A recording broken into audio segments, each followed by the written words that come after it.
বে অফ বেঙ্গলে সৃষ্টি হওয়া ঘূর্ণাবর্ত খারাপ থেকে খারাপ রূপ ধারণ করছে। আজ থেকেই অর্থাৎ আজ 27 তারিখ থেকেই এর চেহারায় অনেক পরিবর্তন আসছে।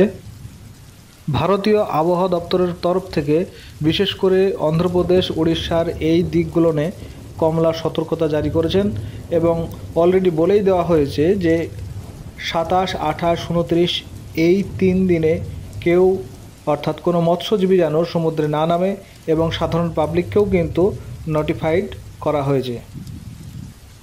আজ 27 তারিখ থেকেই এই ঘূর্ণিঝড়ের গতিবেগ আস্তে আস্তে বাড়তে থাকবে।